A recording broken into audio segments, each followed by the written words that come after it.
बंधु मैंने आजिर एही भिडियोटी तुला राशि पाई बहुत गुरुत्वपूर्ण अछि। आजिर एही भिडियो रे आमे माने जानिबा तुला राशि पाई सेप्टेम्बर 2024 टी किपरि रहिबो। तुला राशिर मासिक राशिफल उपरे आलोचना करिबा। तुला राशिर व्यक्ति विशेष मानक पाई एही सेप्टेम्बर मासटी किपरि रहिबो संपूर्ण भाबरे सेही विषय रे आमे आलोचना करिबा। तुला राशिर व्यक्ति विशेष मानकर स्वास्थ्य, शिक्षा, प्रेम, वैवाहिक जीवन, भाग्य, क्यारियर एवं व्यापार वाणिज्यर स्थिति एही सेप्टेम्बर मासरे किपरि रहिबो से विषय रे विस्तार रूप रे आलोचना करिबा। नवग्रहंकर स्थिति मध्य देखिबा। नवग्रह केउ प्रकार फल प्रदान करिबारे सक्षम हेबे। शेषरे अशुभत्व प्रदान करुथिबा ग्रह मानकर किछि विशेष प्रतिकार विषय रे मध्य जानिबा। सेथिपाई भिडियोटी को स्किप न करी शेष पर्यंत निश्चय देखंतु। तेबे आसंतु आरंभ करिबा एही कार्यक्रमटी को जहाकी जन्म राशि एवं चंद्र राशि उपरे आधारित अटे। सेप्टेम्बर मास आरंभ रे तुला राशि रे नवग्रहंकर स्थिति विषय रे सर्वप्रथमे जानिबा। तेबे एहा पूर्वरु जदि आपणकर तुला राशि होई थाए तेबे भिडियोटी को लाइक करी चैनल टी को सब्सक्राइब करि दियंतु एवं कमेंट बॉक्स रे जय श्री जगन्नाथ निश्चय लिखंतु। तो बंधु माने राशि चक्रर सप्तम राशि हेउछि तुला राशि एवं आपणकर राशिर अधिपति हेउछंती शुक्र, जे कि आपणकर द्वादश भावरे विराजमान अछंती एवं शुक्रंक सहित केतु मध्य आपणकर द्वादश भावरे अछंती। आपणकर पंचम भावरे अछंती शनि, षष्ठ भावरे अछंती राहु, अष्टम भावरे अछंती गुरु, नवम स्थान रे अछंती मंगल एवं एकादश भावरे अछंती सूर्यंक सहित बुध। तेबे सर्वप्रथमे आसंतु जानि नेबा सेप्टेम्बर मासरे किपरि रहिबा आपणकर स्वास्थ्य।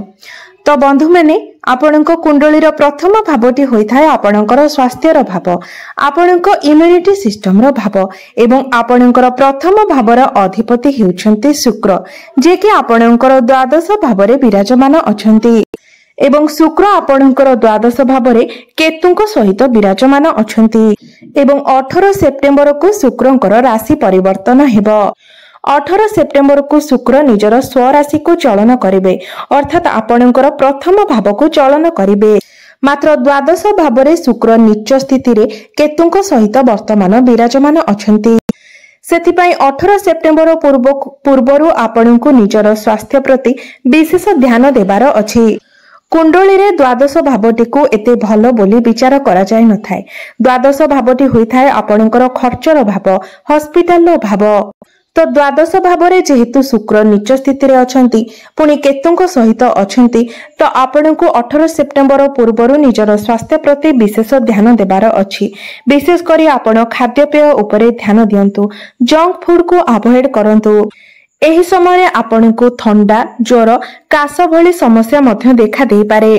18 सेप्टेम्बर परे आपणकर निजर स्वास्थ्य को लेकी चिंता करिबार कोनोसी विषय नाही, कारण 18 सेप्टेम्बर परे आपणकर स्वास्थ्य रे सुधार आसीबो। स्वास्थ्य को नै जहाबे किछि समस्या थिला से सब दूर होई जिवो। एबे आसंतु जानिबा आपणकर शिक्षा क्षेत्र किपरि रहिबो एही सेप्टेम्बर 2024 रे। विद्यार्थी मानक पई किपरि रहिबो एही सेप्टेम्बर मासटी।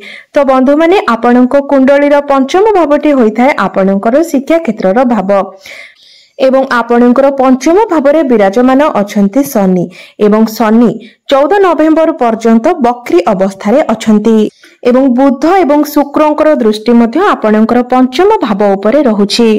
तो एही मासटी रे आपणकर पाठ पढ़ार स्थिति भलो ही नहीं बहरं बहुत भलो रहिछि, कारण बुद्धिमतार कारक ग्रह बुधंकर दृष्टि आपणकर पंचम भाव उपरे रहुछि। एही समय आपणकर मेंटालिटी बहुत भलो रहिबो। एही टाइम रे आपण एमिति भाबिबे जे मु जहा करबी ताहाको बहुत भलो भाबरे करबी। एही समय आपणकर फोकस बहुत भलो रहिबो। एही मासरे जदि आपणकर कोनोसी एग्जाम रहिछि, विशेष करी 20 सेप्टेम्बर पूर्वरु जदि कोनोसी एग्जाम रहिछि तो आपणको पई बहुत भलो समय रहिछि। एग्जाम रे निश्चित भाबरे आपणको बहुत भलो फल प्राप्त हेबो। सबुठार गुरुत्वपूर्ण कथा हेउछि आपणकर पंचम भाव उपरे कोनोसी पाप ग्रह मानकर दृष्टि मध्य नाही, जहा फल रे एही मासरे आपणकर पाठ पढ़ार स्थिति बहुत भलो रहिबो। बंधु माने शनि आपणकर जो भाव रही थांते सेही भाव वृद्धि कराई थांती कारण शनि हेउछन्ति कर्मर कारक ग्रह एवं से जो भाव रही थांती सेही भाव सहित जड़ित कामरे आपणको परिश्रमी बनाई थांती। एबे आसंतु जानि नेबा आपणकर प्रेम जीवन किपरि रहिबो एही सेप्टेम्बर 2024 रे। तो बंधु माने कुंडलीर पंचम भावटी आपणकर शिक्षार भाव हेबा सहित पंचम भावटी मध्ये होइथाय आपणकर प्रेम जीवनर भाव आपणकर संतानर भाव एवं आपणकर पंचम भावरे विराजमान अछंती शनि सूर्य एवं बुधंकर दृष्टि मध्ये आपणकर पंचम भाव उपरे रहुछि एवं आपणकर राशिर स्वामी शुक्र द्वादश भावरे अछंती एवं राशिर स्वामी जेतेबेले द्वादश भावरे थांती सेतेबेले मनुष्य न चाहिले मध्य तार माइंड डाइवर्ट हो जाय थाए एवं ता मध्यरे कन्फ्यूजन मध्य सृष्टि होई थाए जहा न कहिबा कथा सेतेबेले से सेही सब कथा कहि थाए अर्थात आपण निज पार्टनर को भितरे कमी बाहर करिवे। शुक्र आपणकर द्वादश भावरे नीच स्थिति रे अछंती तो आपण न चाहिले मध्य आपण आपणकर पार्टनर को किछि एपरी कथा कहि देई पारंती जहा आपणकर संपर्क रे समस्या सृष्टि करि पारे एवं एहा फलरे आपणको मध्यरे मिसअंडरस्टैंडिंग मध्य होई पारे एवं सूर्य मध्य आपणकर पंचम भाव को देखुतिबा हेतु आपणकर पार्टनर को मध्यरे मध्य टिके क्रोध स्वभाव देखा देई पारे से मध्य जल्दी इरिटेट होई जाई पारंती। एबे आसंतु जानिबा आपणकर वैवाहिक जीवन किपरि रहिबो एही सेप्टेम्बर 2024 रे।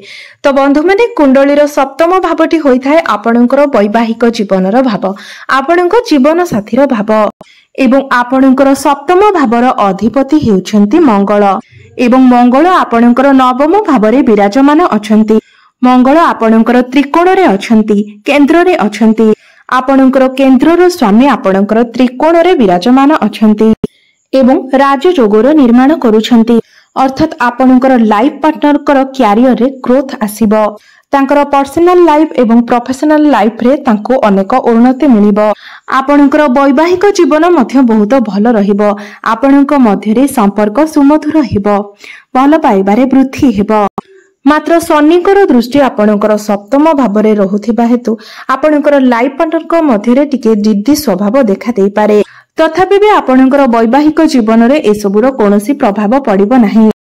एबे आसंतु जानि नेबा सबुठारु गुरुत्वपूर्ण विषय आपणकर भाग्य क्यारियर एवं व्यापार वाणिज्यर स्थिति किपरि रहिबो एही सेप्टेम्बर 2024 रे।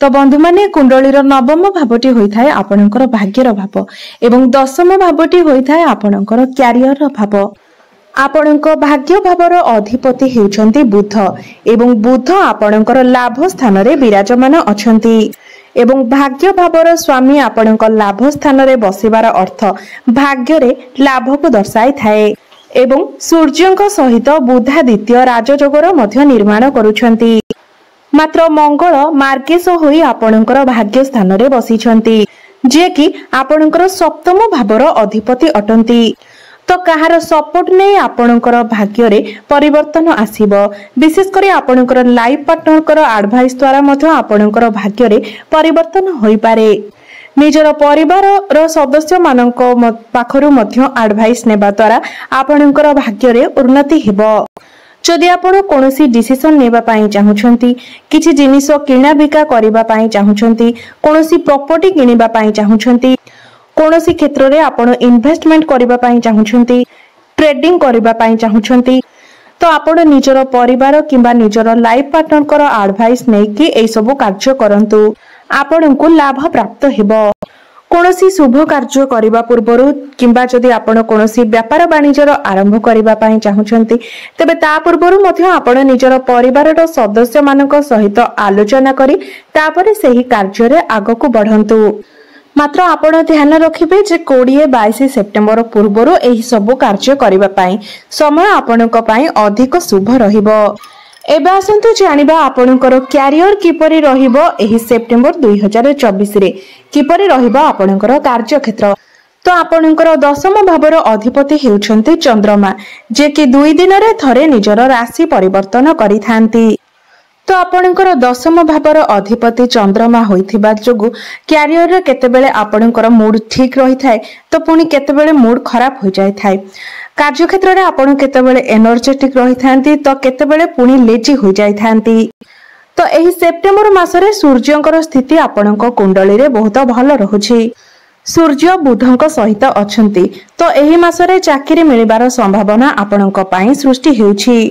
एही मासरे आपण एपरि किछि करि पारंती जहा द्वारा आपणकर सामना वाला आपणक आडको आकर्षित होई पारंती एवं आपणकर चाकरी क्षेत्र रे प्रमोशन हेबार मध्य जोग बनुअछि।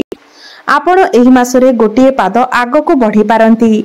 एही मासरे आपण जहा भी करिवे तार रिजल्ट आपणक पई पॉजिटिव रहिबो कारण सूर्य एवं बुध आपणक कुंडली रे बुधादित्य राजयोगर निर्माण करूछंती। तो 15 सेप्टेम्बर पर्यंत आपणकर बहुत भल समय रहिछि कारण शनि मध्य आपणकर स्वराशि रे अछंती। बुध सूर्यंक सहित बुधादित्य राजयोगर निर्माण करूछंती मात्र शुक्र आपणक कुंडली रे टिके दुर्बल स्थिति रे रहिछंती जहा फल रे बेले बेले आपणक मध्यरे कॉन्फिडेंस कम हो जाय पारे। तो सेथिपय आपण किछि प्रतिकार करंतु जहा कि आमे वीडियो शेष रे जानिबा।